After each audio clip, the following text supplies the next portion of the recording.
Hey, what's up guys, this is Dr. Vivek Palipuram bringing you the next lecturette in ECPE 127 random signals. In this lecturette, I'm going to teach you how to make statistical inference. Specifically, I'm going to teach you how to perform estimation of a population parameter using a small sample from that population. Before we proceed any further, I think it's a good time to discuss an important distribution that is used for statistical inference making, and that distribution is students' t distribution. So let's discuss students' t distribution. Let's say that you have a population and this population has two parameters. The two population parameters are mu and sigma squared.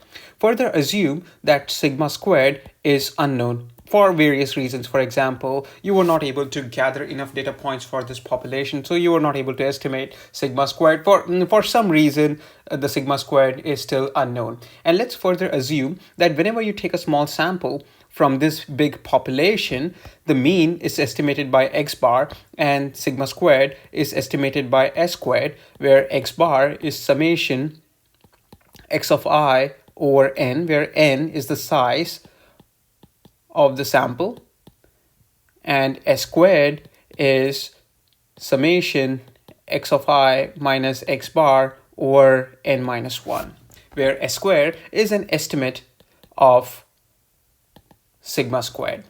Let's say we have such a case.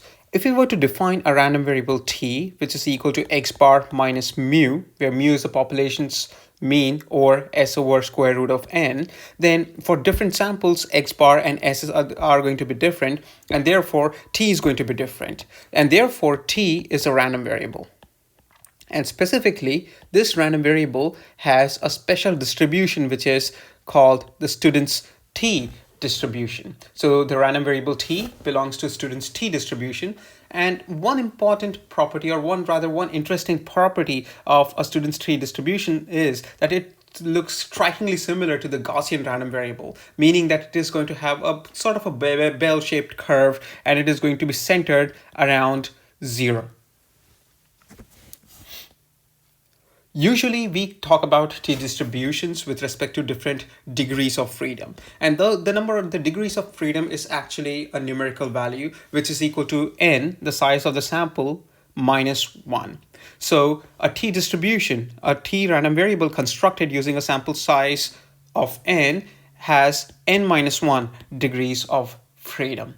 And that's how we usually represent a student's t distribution, a t random variable, that it belongs to the student's t distribution with n minus 1 degrees of freedom. So for example, from a population, if I were to extract a sample of size, let's say 10, then if I were to construct a random variable t in this manner, then t is going to be a t distribution which has 9 degrees of freedom.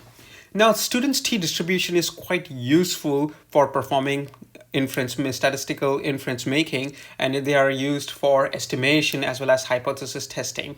In fact, student's t distribution, in my opinion, is the second most important distribution after the Gaussian distribution. And just like the Gaussian distribution, student's t distribution has its own values tabulated, own percentile values tabulated for different degrees of freedom. We are going to use that table to perform statistical inference making. So that's students' t distribution. Now let's talk about statistical inference making. Particularly, we'll talk about estimation.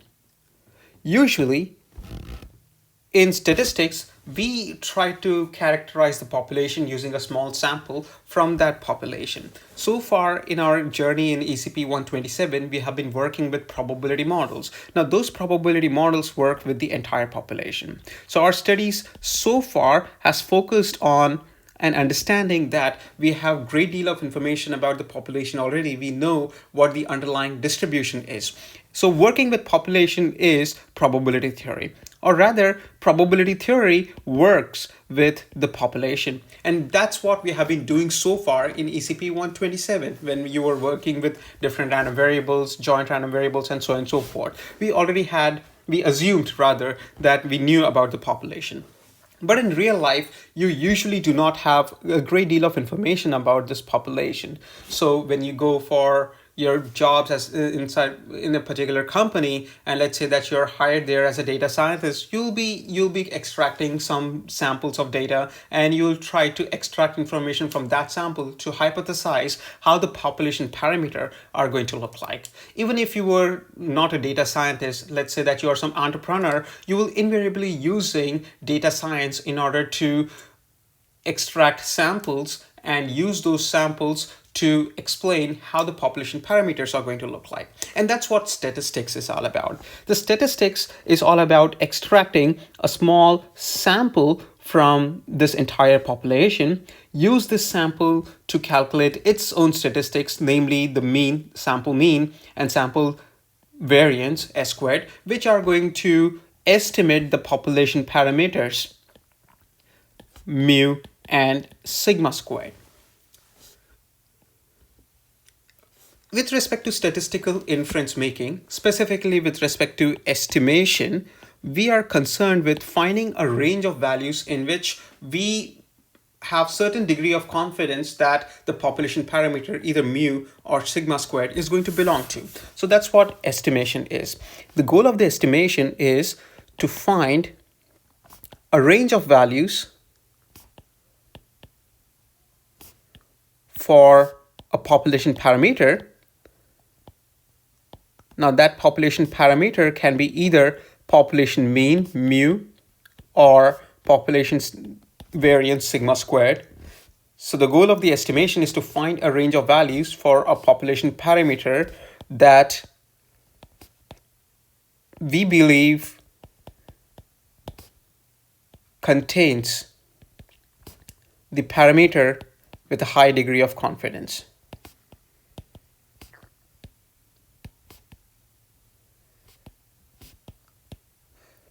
As I mentioned before, gathering all possible points for a population is usually impossible. In fact, it is impossible for the most of the cases. Instead of gathering all of those information for the entire population, what we tend to do is we just chop off a small sample from that population, use that sample to evaluate its own statistics, x bar and s squared, and use them to estimate the population parameter. And that's what the goal of estimation is going to be. We are going to find a range of values in which we strongly believe that our population parameter is going to be contained in.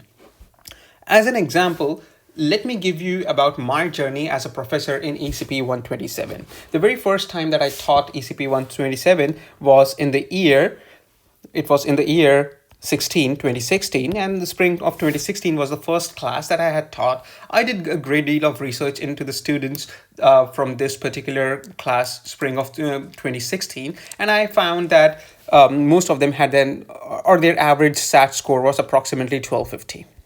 Their SAT score was approximately 1250. Now, let's say that in my journey as a professor of ECPE 127, I would like to find out how the students with SAT score with 1250 tend to perform in the finals in ECPE 127. Now, here's what I can do. I can tabulate my journey right from the beginning, where I am a young stud who is teaching ECPE 127, and I can tabulate my journey all the way to an old age where I'm still a stud, but I'm an old guy here with a stick, and find out how many students are there with SAT score equal to 1250. I can tabulate their final exam scores in ECPE 127. So that will constitute this population. That is going to constitute the population of my study here. The final scores of those individuals that have average SAT scores or that have SAT scores near 1250. Now, as you can see here, such a study is not only impractical, but it is going to take such a long time. Essentially, it's going to be an impractical endeavor. Instead, what I can do is, instead of waiting all the way till this very old age and gathering all the points of students that have SAT score equal to 1250, I can specifically use the midterm or rather the final points obtained by students in spring 2016 who have actually sat score quite close to 1250. So the students in this year, spring 2016, are going to constitute the small sample inside of this whole population. So the students of spring 2016 are going to constitute the sample, and I'm going to use this sample to find out what is the average, or what is the population average here. What kind of average am I looking at for this entire population of students that have SAT score approximately equal to 1250, and what's the average of their final marks. So here's how I'm going to apply estimation. Let me give you how I can do this estimation. Now the goal is to find a range of values such that we have high confidence that the population mean mu, which in this case is the average marks in ECPE 127 finals for a population of students with SAT score approximately 1250. So that's the ultimate goal, finding the range of values such that we have high degree of confidence that the population mean is going to be contained in that, or rather that interval is going to contain the population mean. The general formula to obtain such a range is as follows.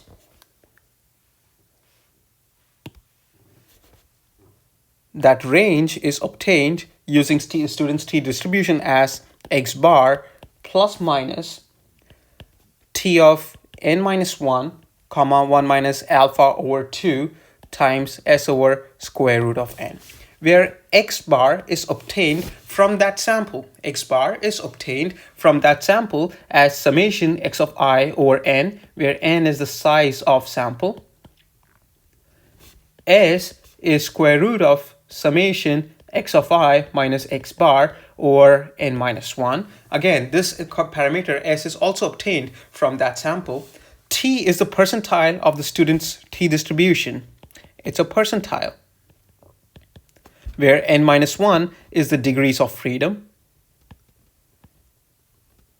And alpha happens to be, or rather alpha happens to be the confidence in my range that it is going to contain the population parameter mu, or rather it indicates the confidence with which the range can contain the population parameter mu.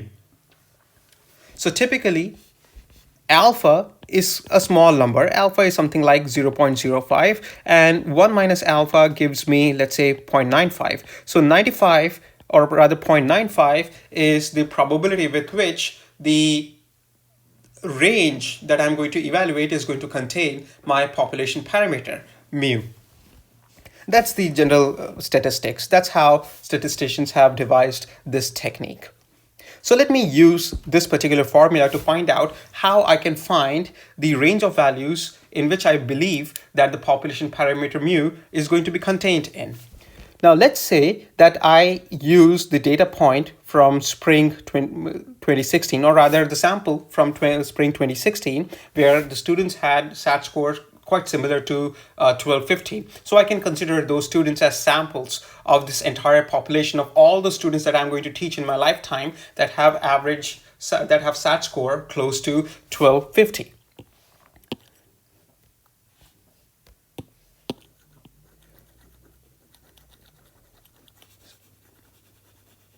Just give me a second here till I remove some of these. Okay.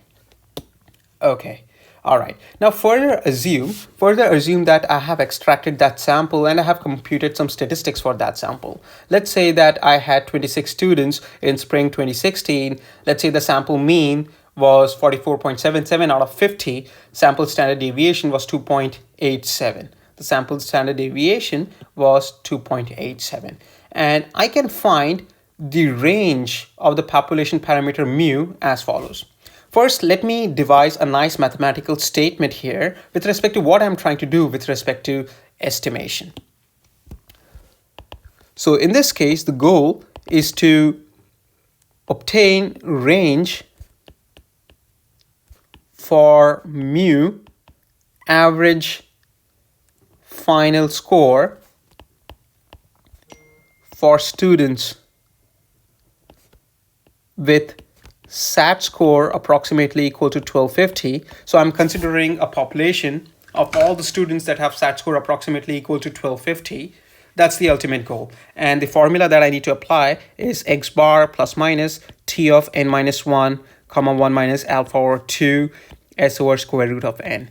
Now it's customary to choose alpha as 0.05, and therefore 1 minus alpha is equal to 0.95. So whatever range that I am going to evaluate, it's going to have a 95% chance that it is going to contain the population mean mu. So with 95% chance, the range is going to contain the population average mu.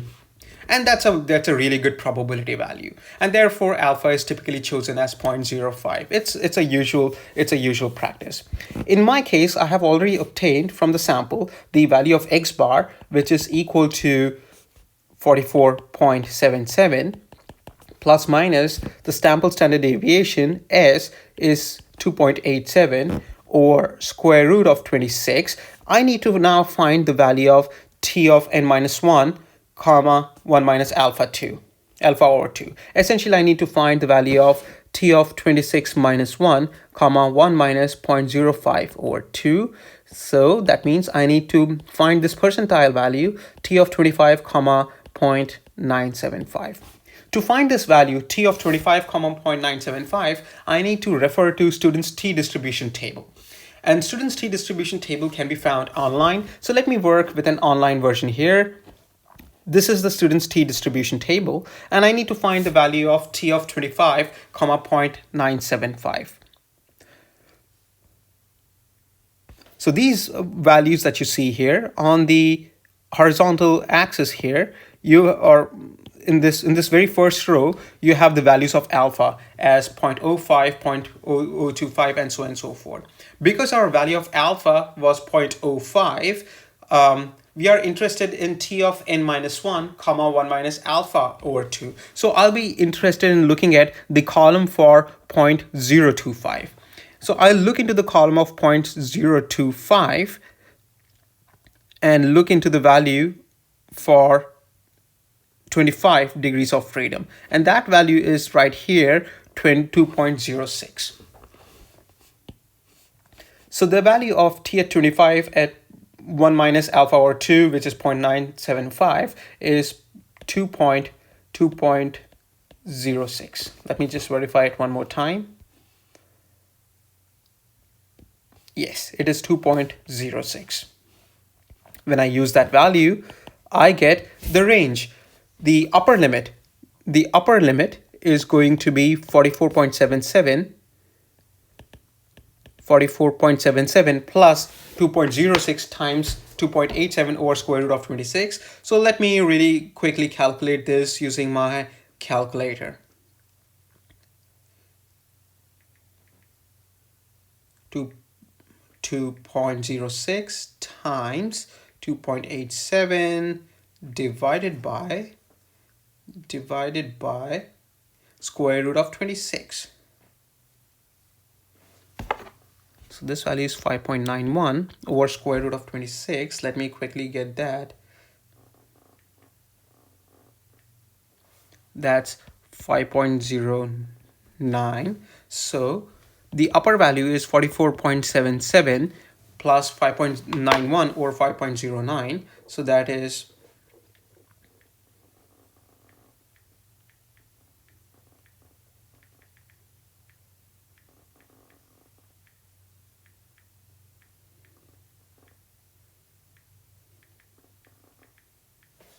So the upper value is going to be 45.93 and the lower value of the interval is going to be 44.77 minus 5.91 divided by 5.09. So let's see what that value is.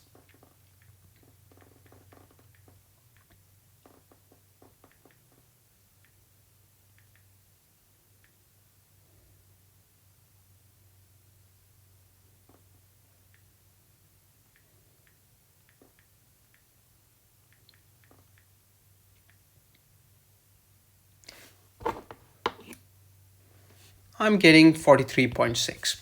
So the range is 43.6 to 45.93.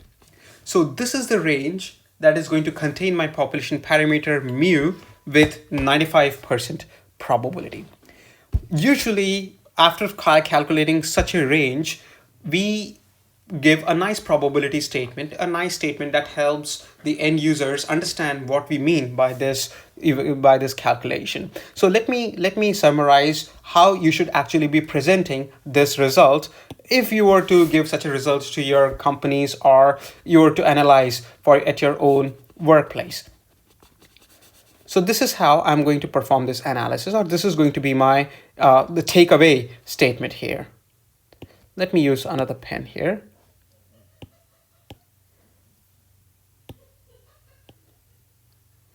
Okay. So the statement is going to be as follows. The range,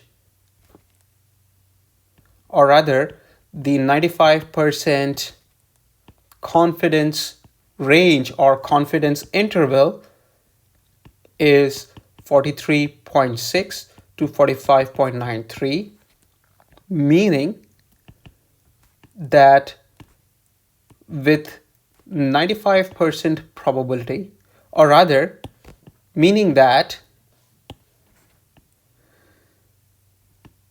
this range has 95% chance to contain the population mean mu, which is the average score of all the students that I teach in my entire lifetime that have SAT score approximately equal to 1250. So that is the proper statement that you should give out once you estimate the population parameter using this simple formula right here. So the statement goes something like this. The 95% confidence interval is blah, blah, blah, meaning that this range has 95% chance to contain the population mean mu. Let me give you another statement that students tend to make, or statisticians tend to make in this case, which is actually incorrect. And that statement is like this. The confidence interval is blah, blah, blah, meaning that mu has 95% chance of belonging to this confidence interval. So let me tell you the wrong way of summarizing this result, the wrong way which you should avoid. The 95% confidence interval is one such that population mean has 95% chance to be in this interval. Now, the reason why this particular statement is wrong is because we are by formulating such a statement, we are allowing the population mean to be some sort of a random variable here. The population mean is actually not a random variable. It's absolutely not a random variable. It's an unknown constant. Instead, the range is going to be random. The range that you evaluate here, that is actually random because this range is going to be different for different samples that I consider from this population. And therefore, the correct statement is to give the randomness to this particular interval. So the correct statement is 95% confidence interval is a range such that this range has 95% chance to contain the population mean versus this incorrect statement. So please make sure that you summarize the result in a correct manner. Okay, now as an example, let's solve one more problem, because here I was trying to explain how to perform estimation and I may have given you a direct answer, or rather a direct step-by-step solution here. But first, let me summarize this algorithm for you. Let me summarize the algorithm for you as to how to calculate the estimate or the range for the given estimate. To calculate 95% confidence interval for population mean, use this algorithm. xbar plus minus t of n minus 1 comma 1 minus alpha over 2 times s over square root of n, where xbar is sample mean. So whatever sample that you extract from this population, that's that. S is sample standard deviation. N is sample size. And t of n minus 1 comma 1 minus alpha 2 is the percentile, where we typically assume alpha as 0.05. So when we perform alpha over 2, we'll be looking at the column of 0.025 in order to identify the value of this percentile. As another example, let me give you a case of spring 2018 students who I believe also have SAT score approximately equal to 1250. So let me find their range for that particular population. My apologies. Spring 2018 was a different population than the previous one. Spring 2018 had a SAT score that was, I think, slightly less than 1250. So this is actually a different population. So let me find out what kind of range I can have for the population mean for which this particular item is a sample. So I extract even the marks for spring 2018, so that will constitute a sample. The sample mean is xbar, sample standard deviation, came out to be 4.41, and n came out to be 26. So let me evaluate these items. So the range will be 43.93 plus minus t of 26 minus 1, which is 25, comma 0.975 times 4.41 or square root of 26. So I think I already evaluated the value of t of 225 at 0.975 as 2.06. So my range will be plus minus 2.06, 4.41 or square root of 26. So 43.93 plus minus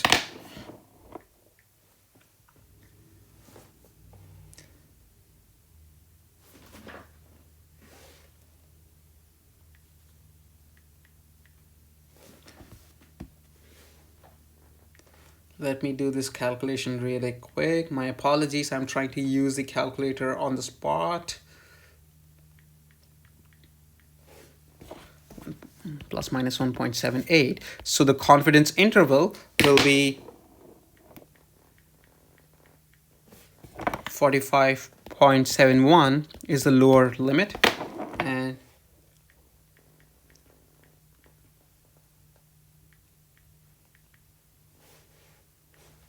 42.15 will be the lower limit. So this is my 95% interval. And my final statement will be like this. For this population where SP 2018 is a sample, where this is a sample, the 95% interval, the 95% confidence interval